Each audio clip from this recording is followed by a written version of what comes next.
everyone to episode 112 of Frantic Nerdcast. Brock's ready, AJ's ready.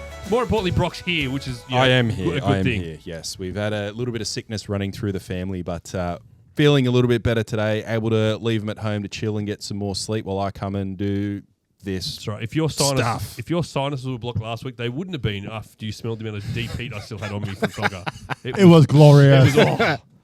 How are we? You feeling any nerd things happening while we were sick? While we were sick, well, I were taking care of the sickness. Not really. No, it's just been busy getting Riv to where she needs to go, making sure Shan's got a nice hot cup of tea so that she can rest and med as well. Got a little bit of TV and whatnot in the background while we were kicking through, but nothing too outrageous or fantastical. What about you guys? I've been reading. Well, listening. Fuck. So there's... What are you listening to now? Galaxy in Flame. No, False Gods. I always get those two mixed around. Book two of the Horus Heresy. Oh, okay.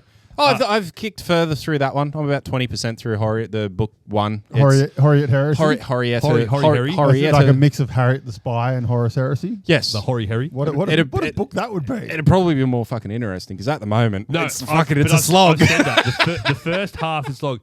Currently, book 2. If you hadn't said to me, push through, get to it, I would have thrown this book. I did it 3 times. It took me the fourth go to actually get past the first half of the first book. I'm about 15-20% in, and that has been it's been quick, but it has been so hard to get that far through the damn book. No, I said it all came out and me and my mates were like, yeah, can't wait. And we all just like, this is slow. This is like hard to read. And Dan Abnett, who wrote the first one, writes some fantastic books.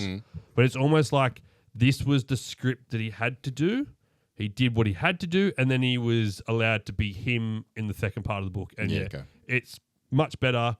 But yeah, the part I've just read in scene 2, which is where the heresy really starts to take place. AJ will know what's happening here. I would love to see that on screen. I think that the character interplay, the suspense, the intrigue, the revelations that are just happening, like that would come across so well on screen. I really do hope. Don't do the whole full Horus Heresy because it's just. I'm only doing these 3. If I get these 3. I'm talking about on screen. Four. Sorry, 4. Okay, sorry. I've got 3 ready to go. But the first 3 would being adapted to some form of screen would be fantastic because you could gloss over the first half of the first book because it really is just. It's kind of there just to set up for people like yourself, sort of thing, where there's a few little Easter eggs drop which you don't really need to know, but it's like for the nerds like myself, like, oh, I know that name. Oh, it's kind of like it's kind of like the feeling I think you two get when you watch a Marvel or like a superhero movie, and you're like, oh, I know that. I'm like, I don't fucking know. Yeah, but there is actually a better first book. So the first Heretic is the prequel book to the first Horus Heresy book. Yeah, okay. And it dictates how the Chaos takes over. It just firstly takes over one of the first legions, and that's a fantastic fucking book. And that's basically boils down to that Primarch was a little bitch. He was told, no, don't do this, and he's like, no, but I still want to do this, so I'm going to do this. He's like, I want to call Daddy God, and Daddy's like, no. All right, I'll call someone else God then. Okay. And then Chaos comes and goes, you can call me God. Yeah, you can call me Daddy. Yeah, yeah. So there's another book that I'm going to dabble into, which Mantic have started releasing books around their Epic and all that sort of stuff. Out for a while. So with the Kickstarter, I seen that they had a book. It was cheap as anything. So I'm like, fuck it, I'll get that and have a bit of a read. Haven't picked it up yet, but it looks like it'll be quite a quick read. So I'll come back to you on that one to see what the comparison is between it and the Heresy. So it's based in the Warpath universe? Yes, because I got it with the Epic Kickstarter. Okay, yep, nice. How's your other sound booth book going? Monster Hunt New York. So I finished book 1. I am currently about halfway through book 2 of it. It's fantastic, man. I'm really loving it. So you didn't hear what it was last week. So basically... Yes, he did, because he would have listened to the podcast. He would have listened to the podcast. Yeah, it's true. But refresh me. Think Pokemon Go in the year 2090. I think we spoke about this. I briefly before put it in the chat. Yeah. Pokemon Go 2090. They play this illegal game called Monster Hunt, and it's illegal because the way the VR works is it tricks your brain into thinking that you're actually being touched and pushed by this thing. So your brain goes, "Oh, you've been pushed," so it throws you, kind of thing. So it's being made illegal. And basically, this dude gets the app off his friend, gets the code off his friend for this app, which is like $1,000 for a code, and he signs up to it. And when you sign up, you get 2 hunters. But the hunters, and they're like the ones who help you catch the Mithrika, which are the Pokemon. Sure. But they pick you. So you go to like this Coliseum where they're all hanging out and they pick you. And he gets there and this dude just goes, nope, and kills him straight away. And so he respawns, he goes in, and then this chick just rocks up and goes, "You're a door," with this Russian accent. And she becomes his first hunter. And then so they've even thrown in some fucking Harry Potter where the wand chooses you. And then he's walking through and then he sees a girl in like full stereotypical female armor. And she's just reading a book sitting down. And he sort of sees her and goes, "Oh, she's cute." Looks away and then gets tapped on the shoulder and she's behind him. He goes, "You'll do." And then he comes back to the real world and they can like interact with the real world and stuff that. And his friend, who's another chick, she's like, "So you got girls that joined you?" And he's like, "Yeah." He goes, "So you started a harem?" He's like, "No." She's like, "Sounds like you started a harem." And then basically they go through catch Pokemon, and in the digital world they create this thing called a dojo where all their Mithrika live, and so it's farm building as well. Yeah, and then in the first book pretty much ends with them going to a tournament, and he wins the tournament. And he gets access to this thing called Everlife, which is like a world where all the dojos can connect, and you can go into this digital world and do quests and all that kind of stuff. So it's Ready Player One. Very. That's what I was thinking.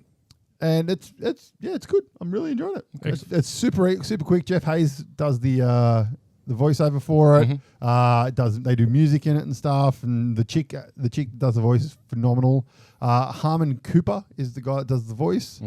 But yeah, it's really good. Really, really enjoying it. So me and Brock in an upcoming episode of TCG Tuesday, we got a chance to play Cataclysm Arcade. Fantastic fucking game. So it is a take my money. It's a game that's on Kickstarter currently as we're speaking. It's basically a really cool concept where I think a couple other games have sort of done similar things, but essentially you buy a booster pack and you can play out of the booster pack. When we spoke about it a little while ago, when you first said that you signed up for the pre-release or the early access, and early I was definitely questioning how you would play through like a 15 cards booster pack to actually be able to play a game. Yep. It works so it really did, didn't it? Incredibly well. Like, I am blown away at how much fun and how simple the gameplay was for having 15 cards to play through. It was excellent. So basically, if you go to the Kickstarter page now, they have 4 print and play decks you can buy. So 4 print and play booster packs, let's say. So basically, it's a two A4 sheets that basically simulate what you would get in a booster pack. And you put them out, and you can slip them in some sleeves with some cards and play through it, and it's fucking great. It's like simple, it's fun. Awesome. I mean, you've got a limited amount of cards in your hand. Yep. You can only play them in limited fashion, so you're only really like playing 1 or 2 cards per sort of round, or in this game they call it a level. The mechanics around leveling up is good. I mean, at the end of every round, you level up. Then in the next level, you can spend more. So level 1, there's 1 action or 1 token to spend. Level 2, there's 2 tokens, etc., etc. The way that you attack is simple. It's just attack and do the damage, unless you've got something that can respond to it. And it's just simple fun. Simple fun.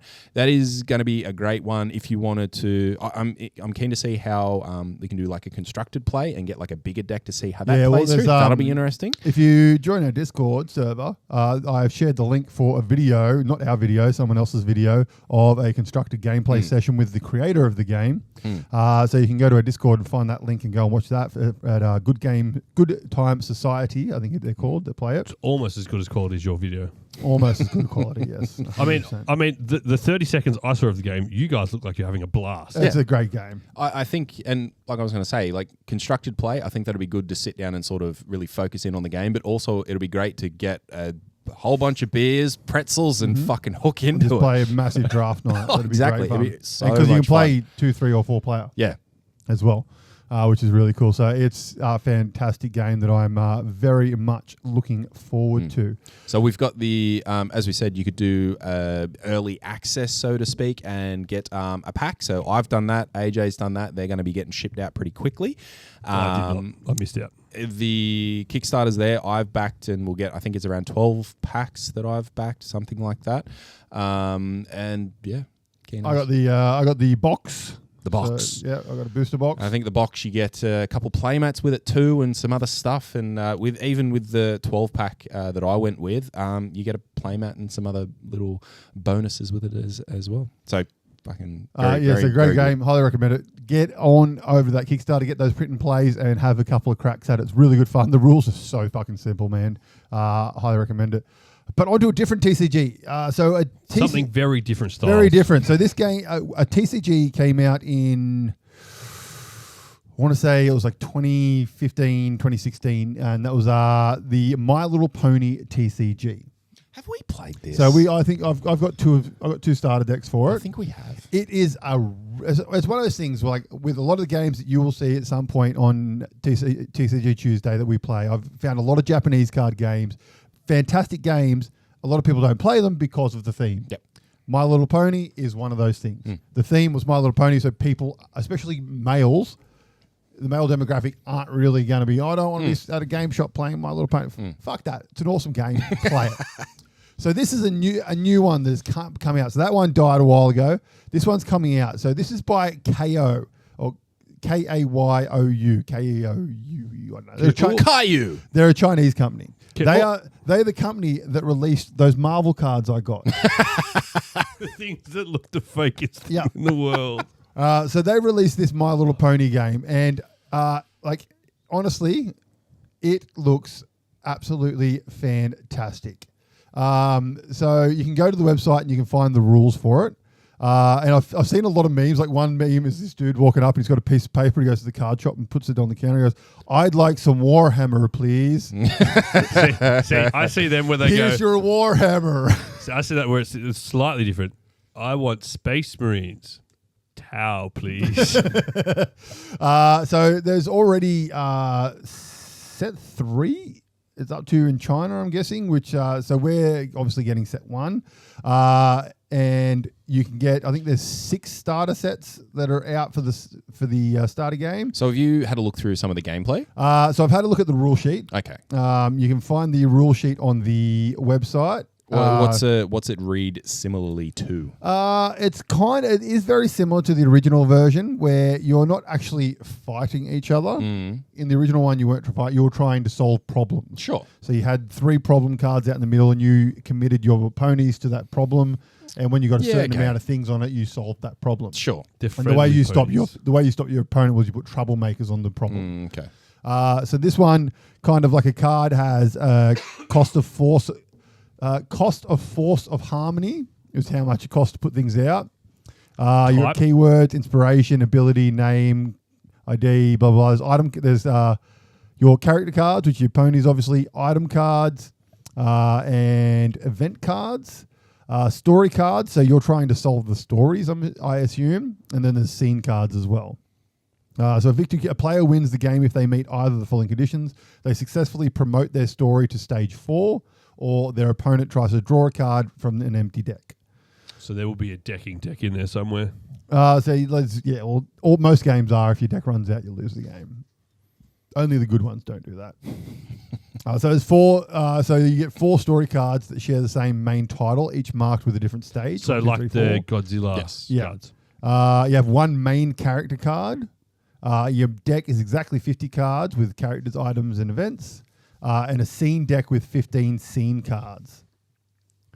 So untap all. Go back up for a second. Is there? Oh, never mind. Let's determine how the first player who goes first. So you draw a card, reveal the top card of your scene deck. So I'm guessing like scenes might be like your memory kind of stuff. But yeah, it looks like it could be interesting. Starter deck. We'll get some starter decks, put it on some TCG Tuesday, and enjoy the shit out of it. Might even rip out the old one as well. I've got the deck still floating around somewhere. What is the old game we played at PAX? We played the new game, which was much better than the old one. Which booth was it? pocket. It was like a monstery one, kind of like Pokemon. Oh, MetaZoo. Yeah. Yes. That was so we really played good. MetaZoo. We weren't gonna play it because the original game, we've got starter sets of it, and it was fucking horrible. Wasn't It was good. it was basically a Pokemon ripoff, and it was just fucking atrocious. It was just hard to play through the rule because of the naming convention that they were using for everything. It just didn't flow well. It was just shit. This was much better. So this one, they've recreated the rules from scratch. It's a completely different game, just with the same name, and it's great. It's like a 4-lane thing where you have 4 different locations. You fight over the location kind of thing. It's really, It'd be really interesting good. to see how, because I believe Eric Lang had something to do with it. Yeah, okay. we were using the starter decks, which were very pedestrian. Be interesting to see the power creep in some of the other ones. Since learned that the starter decks, when you buy them, it's actually a starter deck, but you can split that starter deck in 2 and play like a dumbed down version, which is what we did. Yeah, she said that at the It time. It was a single. That was actually just a starter deck. But as I say, but like, even in there, the cards were very pedestrian. There wasn't like any massive, like, I do this and it causes this to happen. It was... That usually happens around set 5, set 6. Yeah. But while we're on TCGs, can I go on a bit of a negative rant about the Pokemon community for a moment? Why not? Let's get some Pokemon in here. Something new and different for us. Yeah. Here, let me focus up on you. So you've probably seen it on social media, the release from Big W that came out on Tuesday. Yeah. So I have not. I don't know anything about Pokemon cards and releases. No, and I'm stuff, just so I saying don't- that this is not the cards itself is not the focus here. It's the people that went to buy them. It was a shit show. People should be ashamed of themselves for how they acted. Like, yes, scalpers are a problem, but they're not. Every single person in that line acting like a total douche was not a scalper. I guarantee you that much. So, Paldean Fates, which was a really cool set that was in the last edition of Scarlet and Violet, had a massive box dropping at Big W for legitimate prices because it's Big W. Every man and his dog was lining up from 2 a.m. to get it.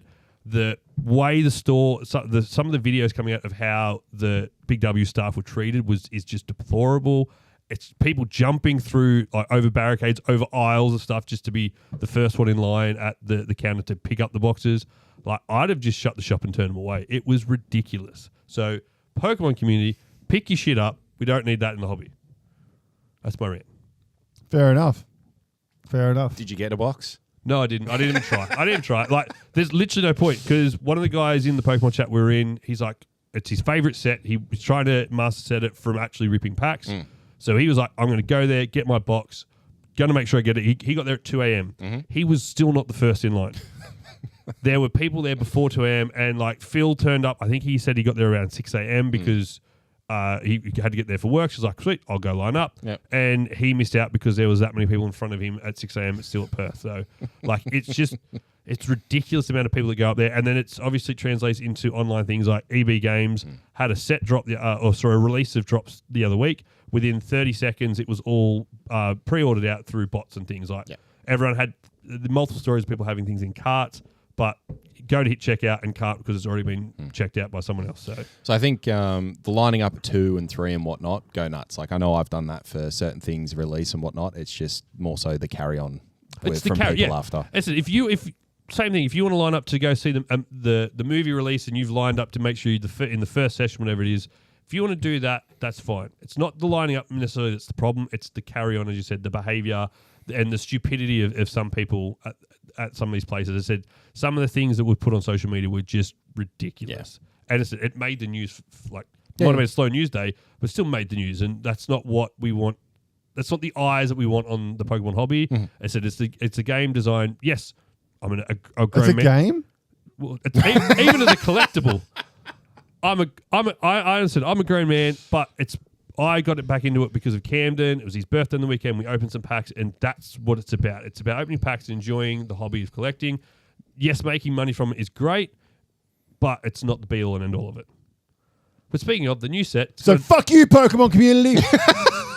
But speaking of, it's the new set, the 30th anniversary set, is going to draw a lot of money, and we've spoken of it before. I personally am not a big fan of this new style. It's called futuristic. The Mew looks shit. If you want to Google it for yourself. I will have a look, yes. It looks like a shiny metallic fucking piece of crap. It's like chromatic. Yeah. Natural chromatic. I don't It's know. just shit. It's just crap. There it is. Oh my god, they're fucking horrible. Yeah, it's I have just- seen that picture before. And it's everyone like- like lip ripping on it. I mean, So it'll it's the sell. Everyone will spend money on it. It'll go off. It's shit. So the highlights for the new 30th celebration set is the new futuristic rarity, which AJ just saw for the first time. There's a guaranteed Pikachu, so every 5-card booster pack is going to be entirely holographic and guarantees at least one of 30 unique foil Pikachu cards, which means I'm assuming these packs only have 5 in them total. There is. Is this the English or is this I'm the? assuming this is English Because I know the Japanese. The come set out is with 5. dropping in Australia, North America, Europe, Japan, everywhere on the same day. Okay. So I'm assuming it's the same across. As AJ points out, the futuristic Mew. Fucking ugly. The Mewtwo looks the same as well. It's just darker. It's just crap. But yeah, so there's 158 cards in this set, and it's bringing back 30 iconic classic cards. So base set Charizard's coming back for with the 30th stamp. Why didn't they do a full art? That would have been fucking insane. We saw some, which turned out to be. Oh my god, the Pikachu is atrocious. They're all atrocious. Oh my god, what the fuck? There was an opportunity to. How is this set going to make money? It's atrocious. Oh, it'll sell like. Oh, they're nice. They're nice. But they're from Espeon the and battle the- deck. That's not from the set. Yeah, well, I'd buy that for those cards because they're fucking. But yeah, nice. that's some Oh, of the. they got a 2-piece one. Yep. So that's the classic cards they're bringing back. So like the classic Gengar Prime card, that's sick. Like I don't mind bringing back cool versions of cards which will end up being a much cheaper rate than the originals. But yeah, like base set Charizard's been done through 5 or 6 sets now. They said using the same artwork, but make it full art like they did with the Pikachu in the 25th one. Would have been a cooler twist. It's so funny. I seen a really good video the other day on one of the fucking things. I can't remember what social it was, but it's a dude comparing Pokemon and Magic collectors, and it's one of the things he goes is it's like the Magic one is the Pokemon one is like, oh my god, the set's sold out. It's never going to be released again. Oh, what are we going to do? What are we going to do? And it cuts to the Magic player and he goes, oh my god, the Final Fantasy set's sold out. I had to wait 2 months till they re-released the set. It's still available 2 years later. Oh, God. That 2 months was really hard. It was. It was the most in-demand set ever, and it's still available. You can go to the shop and buy it still. But it cuts back to the Pokemon one. Oh, we're never going to get that set again. But so I started to chat to Phil about how we can avoid that problem happening. And I was like, do they just print more? And I think that's not going to happen. Oh, they won't. No. I think they're printing more than what they used to now. Well, It just depends. One of the big differences is Pokemon's printed in Japan. Like Magic, most other games are printed in China. Yeah. So, like, it probably costs them more to print in Japan. Better, like, more quality control. Even though you say more quality control, the cards still come out looking like shit half the time with fucking horrible corners and misalignments and stuff. So I had to look at both Camden's and Mewtwo's properly on the weekend. One of them, I was like, that's the binder copy, mate. There's no question that's the binder copy. It's like, yeah. The other one looks genuinely like it could get a 10, so I need to actually take it somewhere. Because he wants to keep it and he wants the value, I need to actually do the PSA, which I don't want to. I was like, no, do this. You'll get it back quicker, cheaper, and it looks better. Yeah. But no, he wants the PSA 10 things. I was like, okay, no worries. We'll see what we can do. if I'm going to take PSA 10's not going to be worth PSA 10 in a couple of years. No. The PSA are going to go down. So PSA fucking have stopped accepting bulk or, Yeah, for or like 6 months or something like that. lower quality cards anyway. So until they catch up. apparently they've got like over 2 million cards in backlog or something to get through. So yeah, unless your card is like top tier, they're not accepting anything at the moment. And to be top tier, you have to pay for top tier, which is like $500 Yeah, that's the thing. for your fucking card. I think you explained it as like The more your card is worth, the more it costs to get graded. yeah, and that was something to do with insurance. Like for them, if they fuck it up, then therefore they will pay for that. Was like, well, don't fuck it up. A and B. Like it should a card getting graded is a card getting graded. Just don't give it to them, people. Give it to TCG Australia or PCG. Better grading. If you're in America, give it to the Tag. Beckett, I think, is a big one over there. I don't know much about him. Yeah, give it to Tag. Tag are fucking awesome. Beckett's a big one because you get that black label Beckett that everyone wants. But Tag's the new hot one over there. Half the time, Beckett's get more than PSAs. Yeah, there you go. But speaking of TCG, our cards should be back. I use the word should. The end of the month. Woo! yeah, baby. Looking forward to that. Marvelous. But last thing, make sure you enter my giveaway. It will be drawn next week on the podcast. So you've got 1 week left to enter to get yourself a Chaos Rising ETB, 5 really cool cards from the set, plus Monsters at War. And as we've talked about Monsters at War, Brock, tell us about it, shall we? Monsters of War, it's an absolutely fantastic game that you can have for yourself for the little cost of 25 Australian dollary dues. Reach out via the social medias, send us an email, jump on Discord, fucking send us a text if you've got our number, and we will get it to you wherever you are in the world if we can get it to you. 25 Australian dollar dues plus Plus postage. shipping. Fantastic game. We love it. You'll be really, really enjoy it. All right, enough TCG. Enough TCGs. Let's get on to some list making.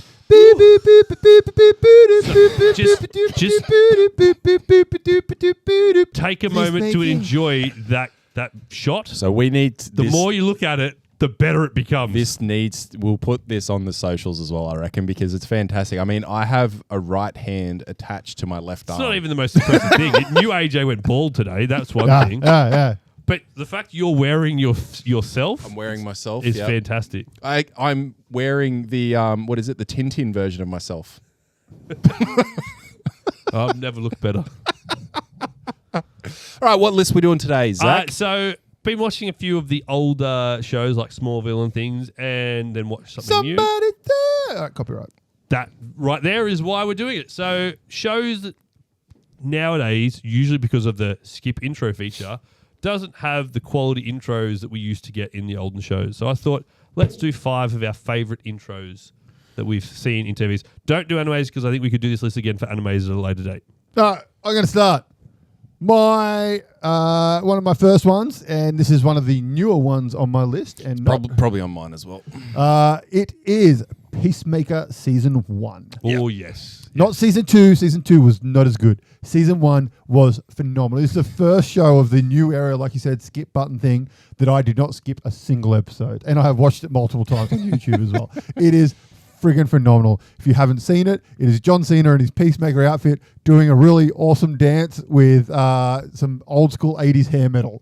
It's fucking Yeah, great. it's great. I pissed myself. I was at a hospital waiting room the first time I watched it and had to leave because I was very, very much enjoying it. So that's my first one, Peacemaker. That's all you really need to Yeah, know. it was on my list as well. Yeah. I'm going to go a lot older than that. I'm going to go with Cheers. Where everybody knows your name. Oh, who's that's I don't I don't know. Cheers sings it. Cheers sings it. But it's great. So, Cheers, old sitcom. It's got Tony Danza. Oh, no, it's not his name. Ted Danza. It's not, I don't think it's that. Yeah. Mr. Danza. Anyway, old mate, he played Becker at a later show. He's currently in The Good Place, I think, on... Oh, yeah, The that Good guy. Place hasn't been on for a long time. He's a secret No, agent. the man on the inside is the he's show a I'm secret thinking of. agent. But yeah, so basically, he is a Ted bartender Danson. at Ted Danson, that's it, at a bar called Cheers, where everything takes place, and yeah, everyone knows your name there. It's great. What about you, Brock? What do you got for us? Fresh Prince of fucking Bel Air. How did that not come up on it? I never watched French Prince. So I watched it. It was great. It had highs, it had lows, and watching the intro to that show every time was fucking fantastic. Loved it. Absolutely catchy song running through. If you haven't seen it, go and watch it. I'm not singing it because that would be horrible for everybody's ears. Just at least just watch the intro. Exactly. Okay, so I've got more than 5. I'm going to say more than 5. Anyway. And a lot of these are from my childhood, but this one I still remember the words to the lyrics, and it was just a sensational cartoon, and that is Cat Dog. Yes. One fine day with a wolf and a purr, baby was born a button, no, feed on dog, little cat dog, cat dog. Cat dog. I'm gonna Alone in the world, a little cat dog. Jump on that bandwagon. I'm gonna go with Arthur. When you're walking down the street, everybody that you meet has an original point of view. All right, I'll stay in the same vein for the next one. Please knock it out. Rocco's Modern Life. Oh, it wasn't what I was expecting. but yes. That absolute fucking mind trip. Whoever did that show was high as a fucking Rockles. kite. That show was not a kid's show Oh, at no. all. Absolutely Not You not go back slightest and bit. rewatch it, and I'm like, What's the movie? The movie was wild. It was on fucking whoever did it. They were on acid as they were writing Was it- and doing it was it. Nickelodeon, wasn't it? Nickelodeon. Yeah, it was. Yeah. Well, that was at the point where Nickelodeon was kind of like, Untouchable. yeah, and they would do kids, adult cartoons essentially, but make them a kids show like Ren and Stimpy, Yep. Rocko's Modern Life, like that kind of stuff. But Yeah. yeah, that was one of them. All right, my next one, the OG Mighty Morphin Power Rangers. The guitar. Fuck, it was good. That was such a good thing. I loved that show, and just the intro was awesome, and just that theme still just fucking rocks, man. Saban knocked it out of the park with that one. Useless Power Ranger fact. Do you know the Dino one? Only 2 of the Zoids were dinosaurs. There you go. There you go. Look at him. Think it just shattered his illusion of No, it. I'm just trying to remember which one was the dino. That was the second. I'm going to take What was it? one from AJ's list because Lisa has watched it several thousand fucking times. Gilmore Girls. Oh yeah. I wouldn't say it's a fucking best intro I ever. thought it was good. It's good, but it's not amazing. It's a great show. One that has stood the test of time. The Simpsons. It's on my list. I like that it changes all the time. Exactly. That's my favourite part of that. intro. Changes all the They're time. not doing it anymore. Aren't they? Apparently, Matt Groening came out and said effectively it's a cost thing. We could keep doing it forever, but it's just extra animation that we have to put into it. So I think they're stopping That's it. fair enough. Because I remember there was it was a big deal around the 2000s or something where they changed the intro, and it was like it was so small that what they did is like rather than going straight through a cloud, they like went around the cloud, Yeah, did something a little bit something like further that, on, yeah. and at an intersection rather than Bart going through, there was also a car. Like it was so small, but like everybody was just, oh my god, they changed the intro. It's incredible. It was the worst thing when, even though they change it every week. they would play it, but on. Back in the days on Channel 10, and they would like cut the intro. You just go from The Simpsons straight to the credits on the TV screen. You'd miss the whole thing. You're like, oh man. Shit. My favourite happened? is still the Miyazaki tribute one. That was really good. I can't remember that one. Oh, there's Yeah, so many. like the good ones. Studio Ghibli Miyazaki Oh, tribute yeah, one. yeah, It was yeah, really, yeah. really good. My next one, Captain Planet. You cannot. That song is ingrained in my head from childhood. Yeah. We're the Planeteers. You can be one too, because saving our planet is the thing to do. It's not the Yep. way. Yeah. Hear what Captain Planet has to See, say. we purely can't get demonetized for this. With A, we your don't make powers money. combined, I am None of Captain our, Planet. our singing sounds remotely like it. So, Earth, fire, and I'm hot. I'm the most useless of the fucking Planeteers. and the fact I that do even as a nothing. kid you knew he was useless Oh, too. poor Guy, man. He got fucked on, man. You got these badass fucking fire rings and water and earth and fucking air. Wind. And then hot. He was just the token character. I'm hot.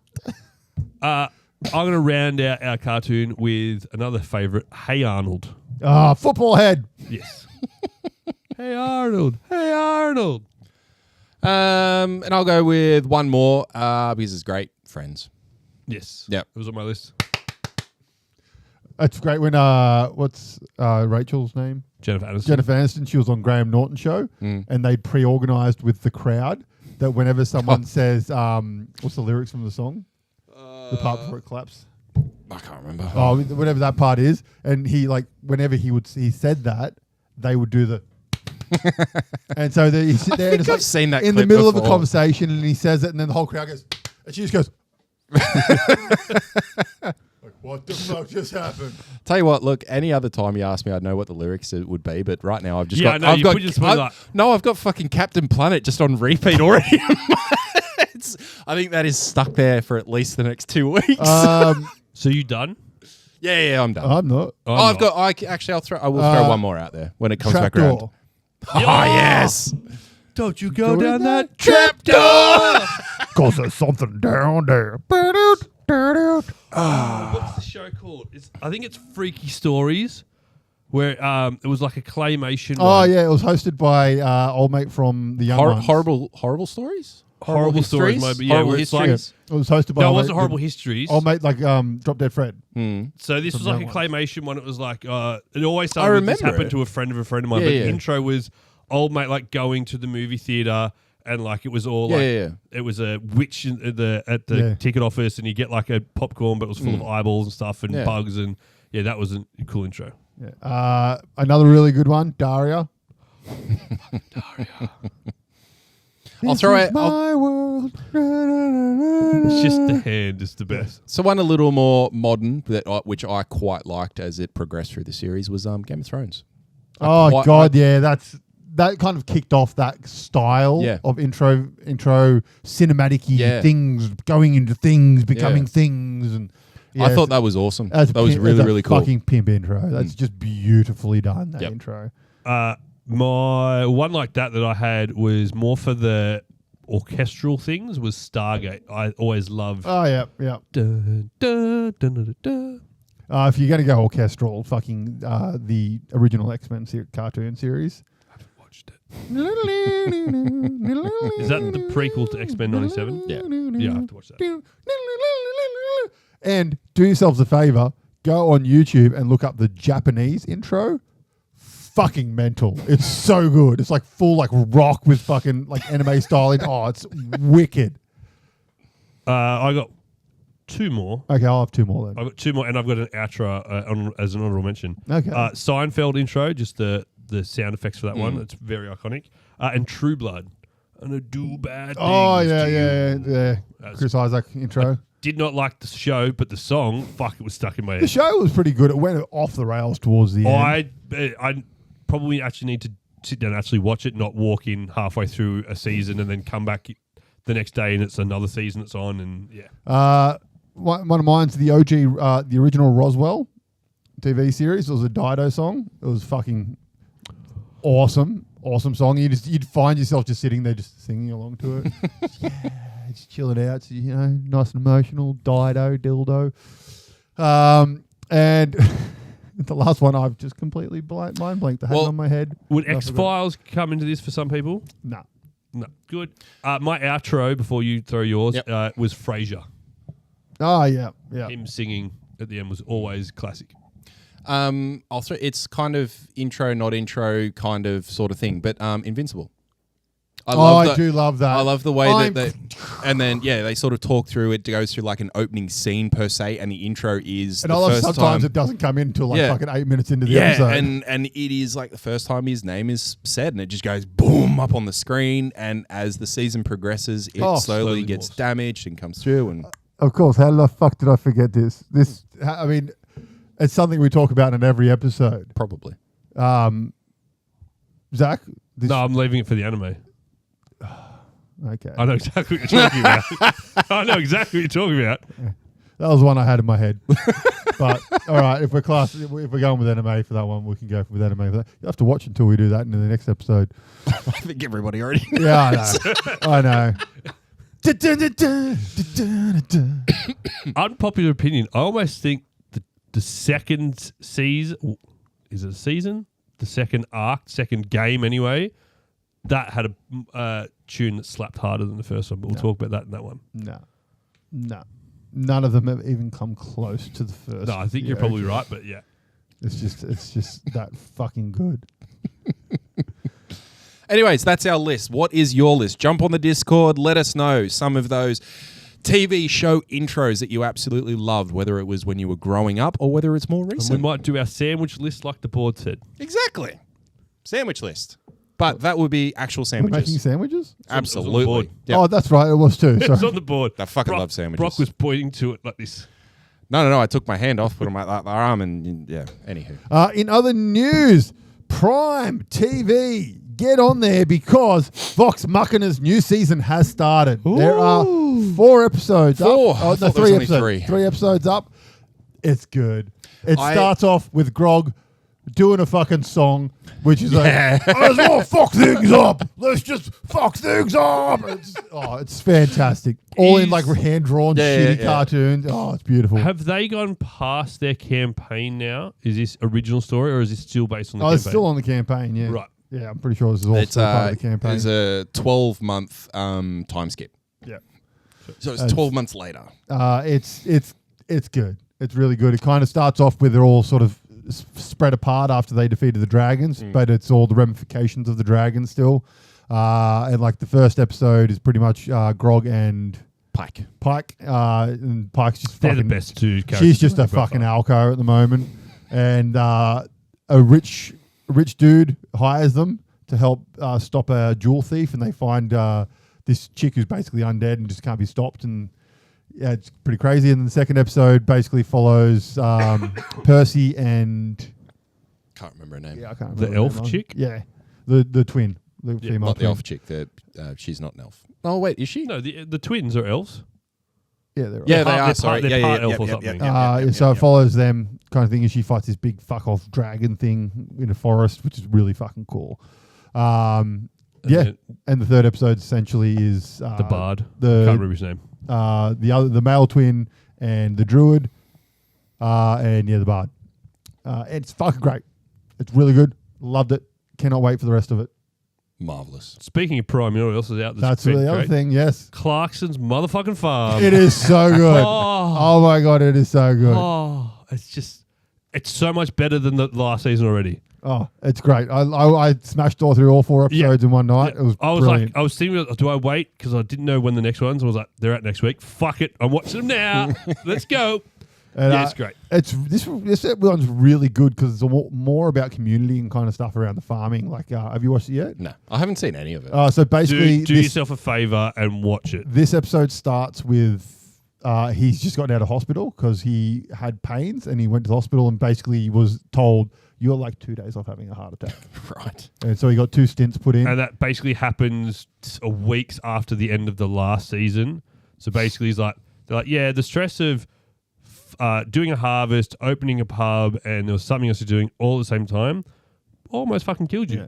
Yeah. And then so he sort of deals out with that. Like he's not allowed to do anything for the first for 6 weeks. Which just plays into Jeremy's character so well. And then You do that. Caleb, they go to like an expo in one of the episodes, and he sees all this futuristic farming thing. And he's like, "This is how farming needs to progress." That's the theme of this show. So every season's had a theme. The first one was like making a farm shop and a restaurant, then like farming the unfarmed on the farm.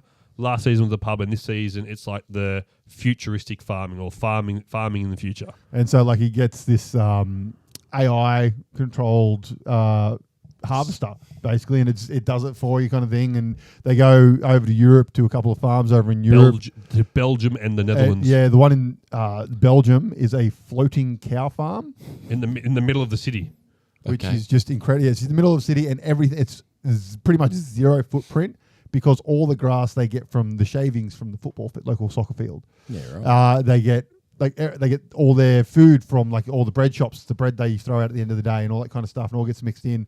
All the water is run through their own own plant, Desalination plant. using the shit from the cows, And like to the heat cows, it and stuff. the cows can walk on and off the barge at any time. Like, because one of the comments was, the cows like stuck in, and no, they can walk off and on. And when they want to be milked, they just walk into the milking section. They get milked, and that's it. It does it itself. It's like literally, they're like, yeah, we don't have to be here at all. We just watch from the cameras, except for nighttime when we have to feed them. That's the only time we really have to be there, and that's it. And they got their own little cheese manufacturing thing in there and stuff. It's really cool. And then there's the other a one potato is farmer that's just fucking like mental. they're Potato like, farmer. so that's a Fent tractor. That's a Fent tractor. That's another 2 more Fents over there. And he's like, just to put that in perspective, that's a Mercedes G-Wagon. That's a Mercedes G-Wagon. That's a Mercedes G-Wagon. He's like, he's got every shed's got like 4 of them in there. And like one of the sheds was the size of a football field.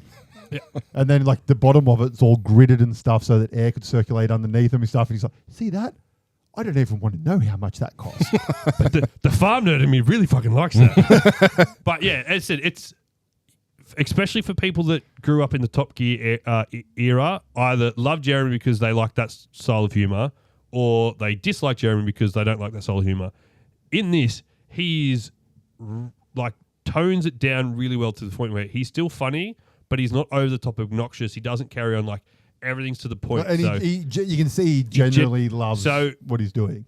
In this season, they go to London. He hires coaches to take all the farmers from his area basically to a protest in London because of the new budget. This stupid politician bitch basically says, we're going to bring in this new tax, but it's only going to affect like 30% of farmers because if your farm's worth over X amount of money, right? I think it was like something. It was a stupidly small money. Yeah, in terms of farms, it's a stupidly small money. And it's sure. like so that it only affects the big people, like Clarkson, who owns a lot of stuff and essentially just bought it for tax. Or the conglomerates that are doing it stuff. Yeah. But then they're sitting there and they're talking about it. And it's like, it's not meant to affect family farms, but this family over here, they got a tiny farm, but they're a cow farm. They own a shitload of cows.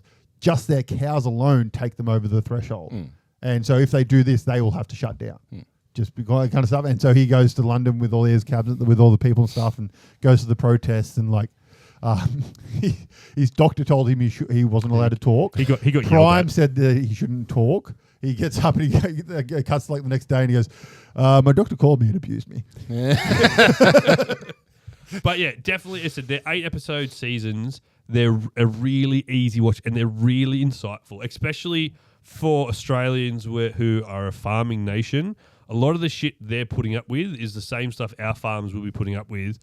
And yeah, it's just really insightful to actually see what they have to go through day by day. In a funny way, which is like an enjoyable, funny way. It's entertaining but informative, and it gets that balance really well. The only season that really didn't was the last one, but that's because it sort of moved away from, it was more about the pub, less about the farm. The farm was sort of secondary, where every other season, the farm's been the primary with something else, another storyline sort of to keep it running in the background. So, and the characters are fantastic. You love them all.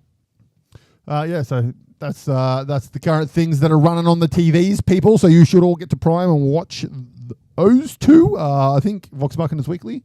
Yeah, from now on. They'll probably do the thing where they do it weekly and then at the end release like 2 or 3. Yeah, and I think from memory, Clarkson just like a 2. Yes. So they should be out now. So the whole season should be out by now. So great show. Watch Clarkson. Watch Vox Machina. Thoroughly great stuff. Anything else? We got any news and rumors? I've got heaps of news and rumors. Oh, let's chuck some news and rumors in there quickly, and then it's been a while. My phone's filling up. I deleted them. Yeah, I got rid of some because they were getting very old. I'm going to go first because I want to be the one to say this. Ocarina of Time. I'm going to have to buy a Switch 2. It's so upsetting. What are they re-releasing it? So they're redoing it for the Switch 2. They have done in the new style? Yep. They've done a few stills where you've got the 64 graphics, the DS 3D graphics, and then this, and like... Yeah. It looks pretty cool. I want them to buy a Switch 2. Yeah, I just wanted to say that before Zach did. Well, I'm going to jump in after. So leading on from that, there is rumors that the Zelda Wild series, which is the current Switch one, so Breath of the Wild and Tears of the Kingdom, I want to say is the second one. I can't remember off the top of my head. That could be ending, and it's going to release a new start the new era of Zelda games, which could be linking to the live action show. Oh yeah. So cool. that could that's just the current rumors. Could be right, could be wrong, but it's a rumor.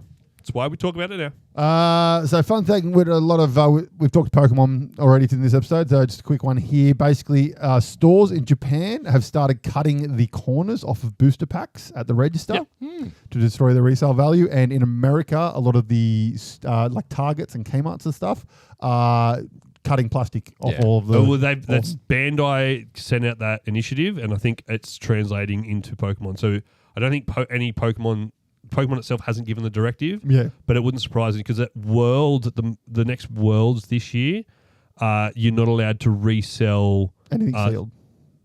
Is it sealed, or I thought it was slabs because you're not allowed to profit off collecting. Oh yeah. So I think it was slabs, so you can't sell any slabs. Oh, you can only sell stuff that is currently market available. That's what it was. And I know a lot of... So like any like OG booster packs and stuff, you're not allowed to sell. It's only if it's market available, you're allowed to sell. And I know a lot of local, by local I mean Australia, some of the events and stalls are starting to put rules into you're not allowed to sell current things, but well above market price. Things out of stock, different story because you can't get any more. But yeah, so like Mega Evolution, Chaos Rising, all the latest sets, if they're selling it, has to be at a reasonable price, not scalped prices. Okay, cool. All right, so we had Do I some. not get a turn? You did your turn. No, that was following 'Cause on we for went, you. Yeah, because we went around that Oh, one. okay, that's No, fine. you can go. No, it's fine. All right, good, because mine's question. Which Nintendo console had the best launch games? I think there is one clear answer here. Nintendo 64. That would be one of them because it was Super Mario and another one I can't quite Turok. make out on. Pilot Wings. Pilot Wings, that's what it was, Pilot Wings. Yeah, Turok was on it. Pilot Wings, Mario, and there was a fourth one from memory. Well, there's another Nintendo system that I think will probably... It's up there. May not beat it, but it's definitely a close second. What would yours be? Ooh, I would have said one of the Game Boys. No, it's probably But- the Wii. The Wii with Wii Sports. Oh, yeah, that's true. Because it Just came, Wii it came with it. Yeah. Yeah, it said so. Like some of the Game Boys had like Super Mario's. One of them had the Nintendo DS Dogs. Well, the original Everyone's Game Boy came with Tetris. Yes. Yep. Which is like one of the highest selling games of all time. Yes. It's up there with Pac-Man. There's a movie about it. And it's fucking amazing. I haven't actually watched Taron it. Egerton. Yeah. It is phenomenal. The backstory of Tetris, because it's a Russian game, and getting it over from Russia, what is fucking mental. Yeah, right. It's awesome. All right. So, Xbox had a showcase. And I will probably need to buy an Xbox at the end of this year.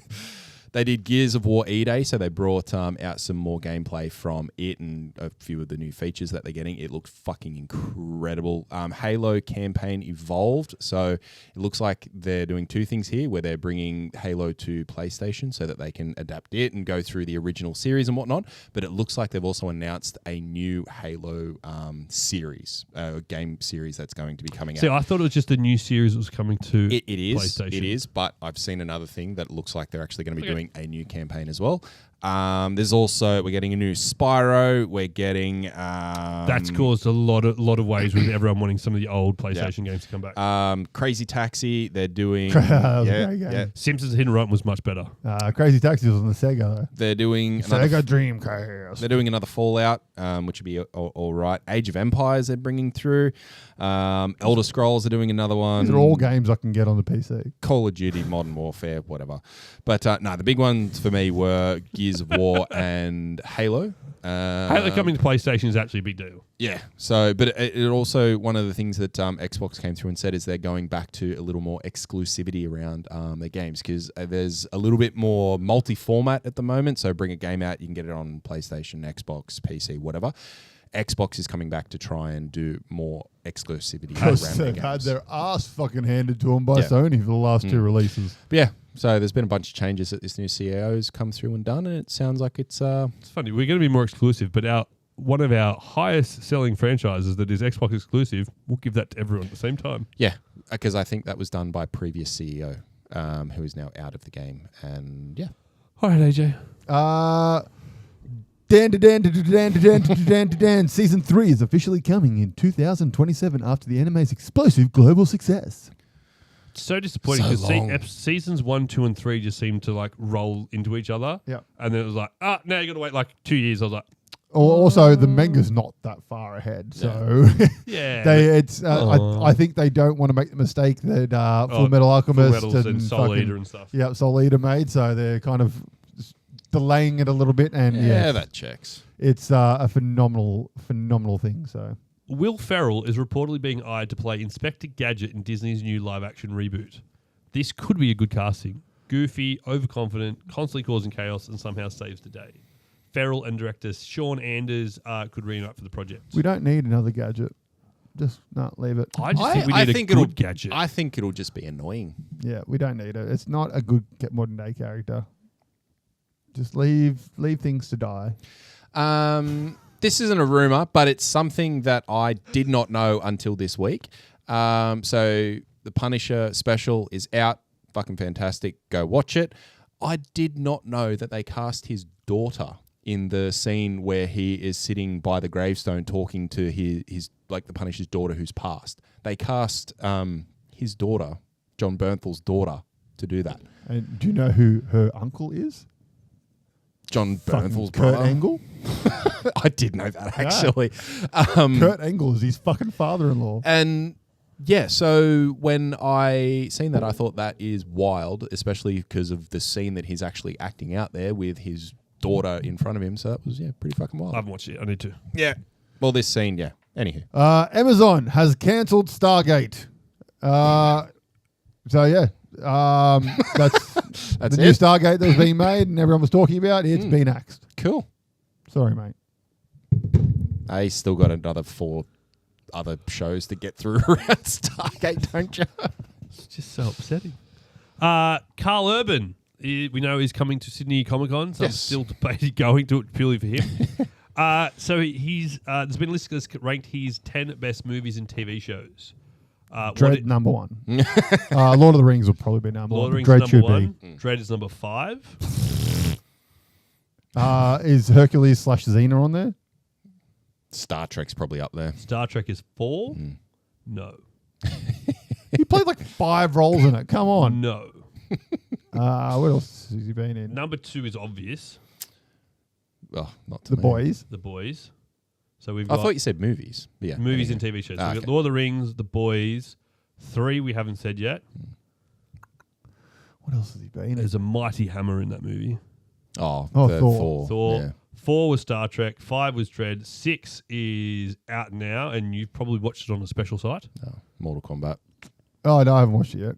The Bourne Supremacy, Red, Almost I Human, forgot he was in the Bourne Supremacy. Almost Human, and The Chronicles of Riddick rounds out the 10th. Oh, he's in fucking Chronicles of Riddick as well. I forgot about that. He plays the bad, But yeah, I'm looking forward to seeing him in Mortal Kombat. Yeah. It looks that'd fun. be good. Injustice is an incredible comic book arc from DC. It's following an alternate reality from the DC world, etc., where Lois is killed by the Joker and Superman goes batshit crazy.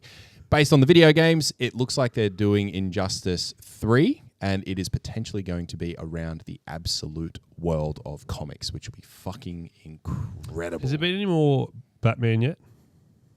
Absolute Batman? Yeah, it's like up to issue 23, Catch back 22, up I think. then. Speaking of comics, I got one. My one has been sent in the post today, but I'm not going to mention the name of it because we're not talking about it in this episode. My last piece of news is that Doctor Who, it's officially up for a new showrunner. There was going to be a Christmas special, but that has been axed. And the previous showrunner has officially left the project. So there is no showrunner, no Doctor Who in the current future, but they are shopping it for a new showrunner. So when they find one, they'll find a new Doctor. So I'd say we won't have any Doctor Who probably another 2 years, I reckon. Cool. Which is sad because I fucking love me some Doctor Who. I've got a superhero one to end. Justice League's The Nightmare Dean Batman. Kane's a fuckwit. That too. The Nightmare Batman makes an official return this fall, November 2026. It's a life-size massive bust of Batman. It will cost you $4,700. If you guys want to get me that, that'd be amazing. Is Thank you. that the Batman who laughs? Is that No, Nightmare it's Batman? Nightmare Batman. I think it's Oh, from Nightmare Batman from Zack Snyder's. Zack Snyder's one. Yep. Yeah, it literally, the comments in that thread were like rage bait central. Everyone's like, it's just a fucking statue. You fucking got my hopes over. I'm like, yep, that's what they do. It's called clickbait. Get used to it. My last one, a little combination that we didn't think that we were going to be getting, Bluey and Catan. Coming in 2027. Yeah, I saw that. Yep. I thought that was quite funny. Yep, I saw that one. That'll sell like fucking crazy. Oh, I've got one last one because you'll like it. A Boy with Gundam surpasses 2 million views and fans are loving every second of it. So it was released as part of the 50th anniversary celebration. Yeah. But yeah, so 2 million views straight away. That actually reminds me that there is a Gundam game that has been announced. The video. Yeah, The gameplay footage from this looks fucking insane. I swore I took a screenshot of it, but I mustn't have. It's online. If you look online, it gives you like a little teaser video of like this girl looking at these trailer things, and it's basically Godzilla versus Kaiju. Which has never happened. And so all the Gundam fans are like, Gundams don't fight Kaijus, that defeats the point of it, blah, blah, blah. And also the Gundam looks very Armored Core. So like very Still American. looked fucking great. Yeah, it looks very Americanized of how American things make mechs look. Like too robotic. Yeah. If that makes sense. But yeah, the gameplay looks fucking awesome. And yeah, I'm going to buy the shit out of it when it comes out. As an anime that just finished, I think you guys talked about it on the show previously. Rooster Fighter has finished. So all 12 episodes are now out on Fucking amazing. Crunchyroll. So the anime follows Kiji, an ordinary rooster with extraordinary strength who travels across Japan battling giant monsters that threaten humanity. I think- Despite its absurd premise, the series surprised many viewers with its action, humor, and surprisingly emotional moments. Because this was the one that started as a an internet internet series, comic. Yeah, web series. Sorry, It will be the next anime I watch. That's great. That's fantastic. I'm still cracking through My Hero. Where are you up to? What's his name? Just died. All Might's previous sidekick. Little Robin flies around with the jet feet. Oh no. Not Gran Torino. The other guy. Yeah. He's got foresight. Is his name just foresight? No. I don't know. His ability's foresight, but he just died. It's gonna upset me. So just went through that arc. I have to say, the thing that I love about My Hero is that the way that it builds on something small. So there'll be an activity night eye. So there's an action and activity. There's something, and whatever that is, it just progresses into something so much bigger than what it was. And by the time you get to the thing that was so big, you're kind of just like, how the fuck did we get here? It does it really, really well. Have you seen the end fight scene that season yet? Obviously not. He's not at the end of the season yet. I don't think so. I don't know. No. Him dying though is it's it's like the end. after. Oh. Yeah, because the fight scene was I've gone blank on his name too. The Cataclysm or Charisma or something like that. He was the head of the Yakuza. Yeah. Yeah. So that fight where with Old Love strapped to his Old back. Love strapped to his back. Yeah, it's fucking sick. that was pretty fucking cool. That was very good. She's getting a little spin-off special. Yeah, okay. Coming forward. So My Hero will live. So it's basically her and the boy from the woods. Oh yeah. Those two are the two main ones. But Okay. They'll never let My Hero die. Well, it's got vigilantes, which I need to go now that season 2 is finished. I need to actually go back and watch it because I stopped. I had too many things watching to watch at the time, and when it came out, the first few episodes were just a little bit slow. So I was like, I'm just going to binge it when it comes out, so I can actually get into the good parts, and rather than wait, because I kept forgetting it was on because there was like 8 other shows on. So, but yeah, Cool. All right. Well, that is all we have for today. Don't forget, go onto the socials and like and all that kind of stuff. We have our competition. the giveaway, so it's on my Instagram channel, Frantic Kaz. So make sure you check it out. We follow the rules, and you'll win a ETB for Chaos Rising, 5 cool hits from the set, plus Monsters at War. Which, if you don't win in the comp, you can buy for $25 Australian dollar. Hit us up on our socials. And then make sure you head over to the YouTube where you can see this lovely podcast. You can see me playing games. Diddy Kong Racing episode 2 is out. Episode 3 will be out in the next week. It's ridiculously fun. It's so fun. And TCG Tuesdays start next week. Starting with this week, Or the this week Tuesday after. coming. I can't remember. They will be on Tuesdays. Coming soon. Starting with Godzilla TCG. Or are we gonna do TCG Tuesdays on a Wednesday? Ooh. Wouldn't surprise us how we grow. But yeah, we've recorded a few videos now. Yep. We are getting better with our ability to explain and interact with the game as we play it. I will not claim that whatsoever. Brock is still thinking about his turn from 2 hours ago. Yep. So we've got some Godzilla TCG coming up. We've Gotta got play some Cataclysm Arcade and another Godzilla coming up. And there'll be more games on the list. If there are any TCGs you want to see us play, AJ's chuck them in the probably got a comments, copy of and it we can get some copies of them somehow, and we'll get some games in for you. Absolutely. Until then, we will see you next time. Stay frantic. Bye. Guys, thanks for listening to Frantic Nerdcast. You can find all our latest news and information on Facebook or at franticnerdcast.com. You can find us on Instagram at Frantic Nerdcast. Find AJ at Weird Art by AJ. Find Zach at Frantic Kaz and myself at Frantic Brock. Please make sure to head over to our YouTube channel and subscribe for more YouTube-only content like Sequelize It and Plays Games.